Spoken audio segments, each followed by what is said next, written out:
topics that are read for the last 40 years. And today I have my special guest.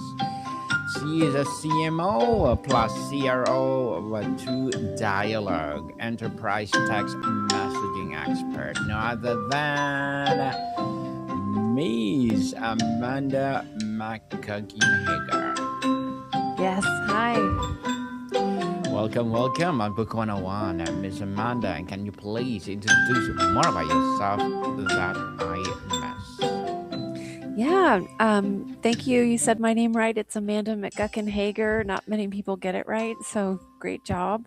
Thank you. Um, I am a B2B demand gen marketer for the last 20 some odd years. I recently took on the sales role, so also now running sales as CRO for True Dialogue. Yes, and thank you so much for sharing your innovation to the world. All breakthrough. Thank you. So today let's talk about beyond the open rate, RCS, native integrations, and the future of mobile commerce. So tell us, let's start with the basic of our audience. What is the rich communication services and why is it being called a WhatsApp killer or a potential death knell for traditional SMS marketing? Yeah, that's a great question. So, as RCS is not new technology. It has been around for some time in Europe. It has been around for Android users for a very long time. But here in the United States and in Canada, where Apple has a large market share, Apple has just agreed to support it. So it will be, we believe, it will be the next big trend in business communications. The reason behind that is it RCS technology allows brands to send all kinds of, I would say, fancy messages as opposed to an SMS, which is basic straight text with maybe a link. Um, Sometimes you can send MMS, which stands for multimedia services, which is an image or perhaps a little video clip.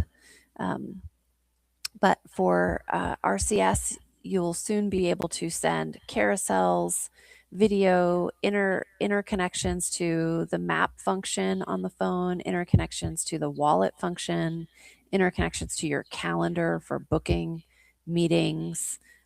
It will have interactive auto responses, so a little bit of marketing automation in play. It's actually very, very cool. Branded colors, a verified sender, so you know that it's a trusted communication from the brand and not a phishing or smishing attack. So does that Unlike help? yes, definitely, Ms. Amanda. Unlike SMS, RCS allows for a rich media, branding, Mhm. and interactivity. What are the most innovative commerce specific uses cases you're seeing from interactive catalogs into a chat checkout that simply were not possible before? Yeah, I think one of my favorite use cases is sports teams right now, being able to send tickets to their consumers, to their fans, um, with the ticket in the mobile app, like allowing them to put the tickets in their wallet. But beyond that, allowing them to sending them the nearest concession stand to their seats. So sending them a map of the arena or the stadium, sending them the opportunity to pre-order snacks, and so driving revenue through concessions right there, allowing them to order swag or merchandise from the event or to wear to the event, in addition to basics like parking information or bag policies. Hmm. That's interesting, Miss Amanda. A major hurdle is the green bubble versus blue bubble fragmentation between iOS and Android. How Mhm. is these challenge being solved, and how critical is Apple eventually full adaptation to RCS becoming a universal channel? Yeah, RCS was adopted by Apple in, I believe it was February of 2004, Apple agreed to support RCS as a messaging platform technology. Um, and then in September, they rolled it out with iOS 18 as a default. So it is turned on. They are supporting it as of right now. I think the market opportunity is for brands to actually start sending RCS. Um, it is a little bit different. It's not sending a message through a phone number. It's very similar to iMessage. It will be sent over a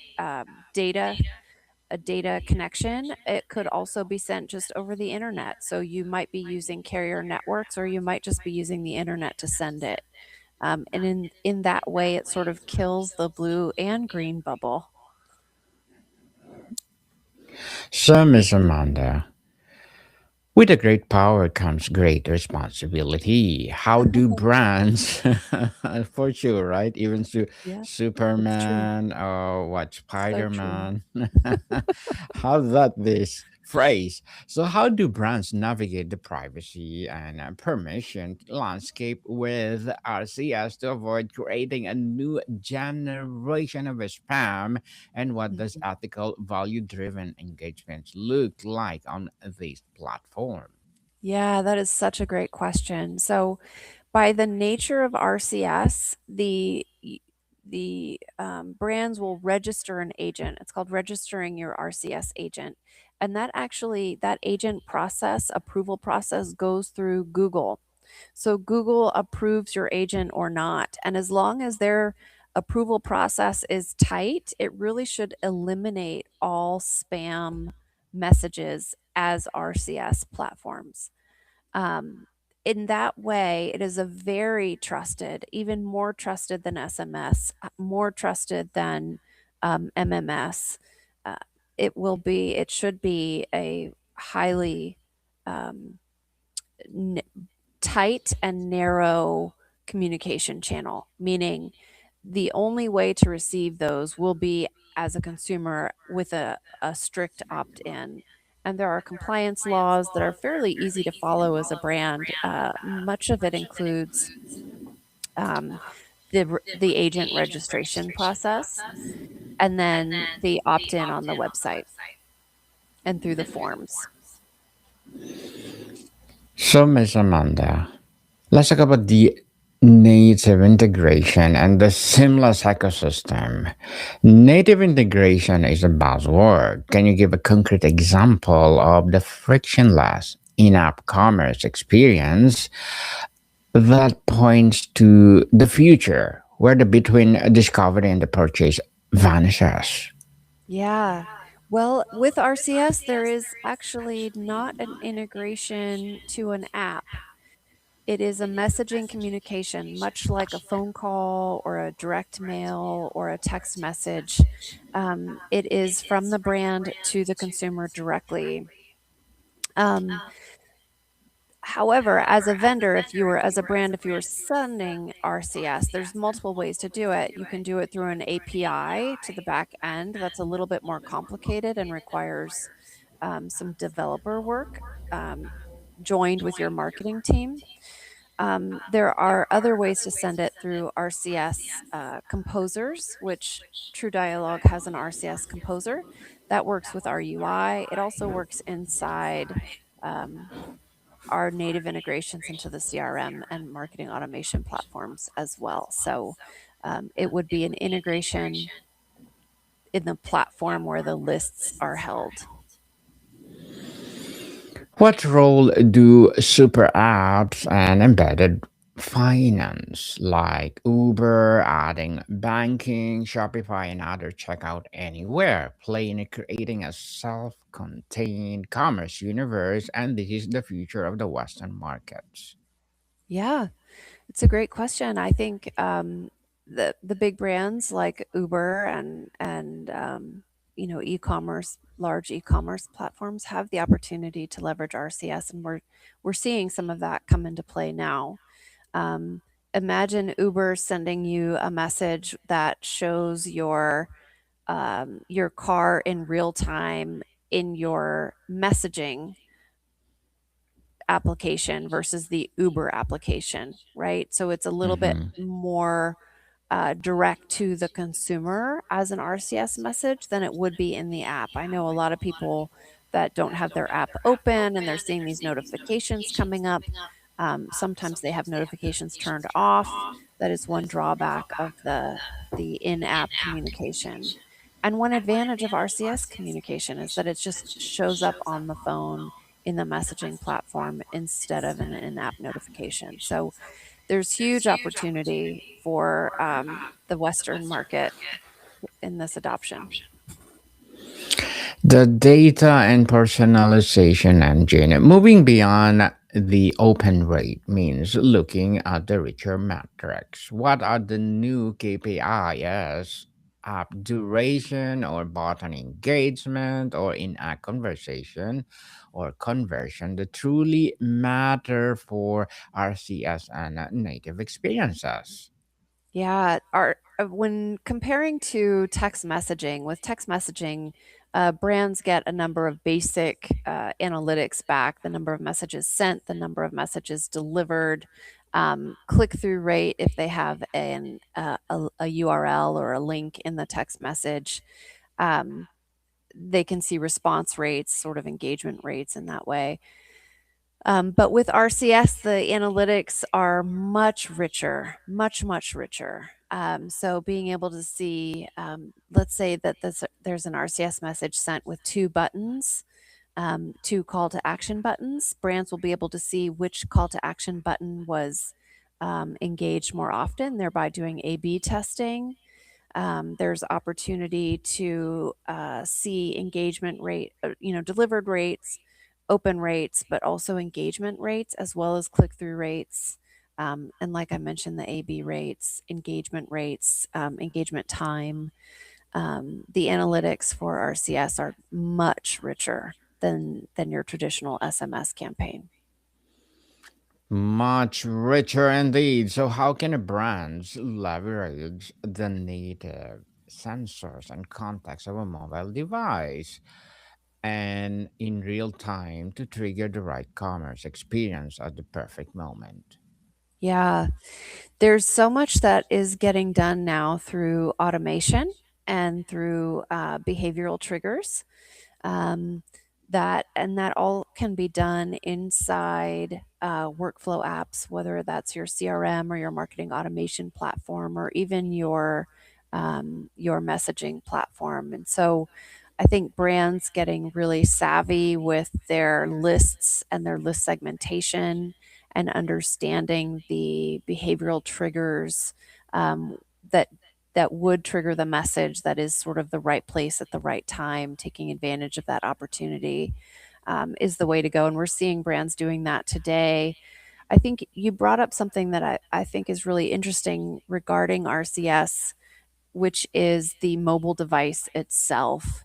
As of today, as of the recording of this podcast, the carriers are not allowing all RCS traffic on their website. At the same time, mobile devices can even turn off the ability to receive RCS messages. So, what this means is you may have messages sent that default back to an SMS message, right? As a brand, you might send an RCS message, but 10% of your 10% of your list may not be able to receive those. Those companies, or those consumers, I should say, will get the SMS fallback message.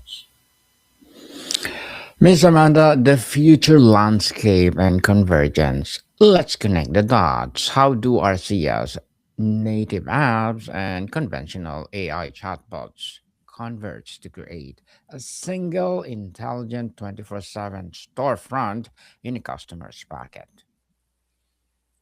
That is super fun and to think about, really. Having the ability with AI now to do these really intelligent and rich automations, combined with sort of the omni-channel communications available to brands today, it is um, the future is really bright and the possibilities are endless. Mm-hmm. It's quite fun to think about, and it is going to be happening very soon, very fast. I think the market is still very early. People are still sort of testing and trialing this concept, but it is right around the corner. I think the market at large will get much better at it. We'll see some real use cases come out. We'll see some great case studies coming out. Um, but yeah, the idea of having an AI agent and automation to have that 24/7 storefront. I mean, we're seeing RCS messages sent out with instead of in-app commerce or even e-commerce on the website, we're seeing commerce taking place within the messaging platform itself, right? It's really exciting. Exciting, exciting for sure. So, Miss Amanda, as a CMO plus CRO of True Dialogue, what are your short term and long term goals? Oh, that's a great question. Short term, I'm doing some hiring right now, getting my team set up and ramped. Um, I think long term, we have some pretty lofty goals of where we want to be in the market and what kind of customers we're going after. And um, it's a day by day situation, but I we have one of the strongest teams I've ever worked with, so I feel confident in that.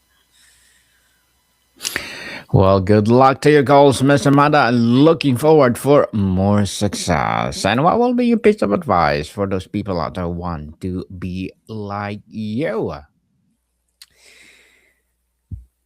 I think persistence means a lot and just keeping at it. There's a saying that I've heard is fall down 7 times, get up eight. And if I look back over the course of my career, going into spanning multiple decades now, I'd say that has been one of the best pieces of advice in my career is just, keeping at it, keeping that professional persistence, staying on top of the tool stack, staying on top of the modern go to market strategies. Yeah, Mhm. just keep at it. Keep up the good work, Yeah. Miss Amanda. Thank you for Thank you. that advice. And can you please recommend a book of books that influenced your journey? Yeah. When I think back of some books that I really love, um, Jocko um has a couple books. The Revenue Architecture is one of my favorite books recently. Um, I love the books by Morgan Housel. He's got 2 books out. One is The Psychology of Money, the other is The Art of Spending. Not only has Mm-hmm. that helped me professionally, but certainly personally as well. Um, yeah, there's been so many great books. It's hard to say. If I could choose a favorite, it's very hard.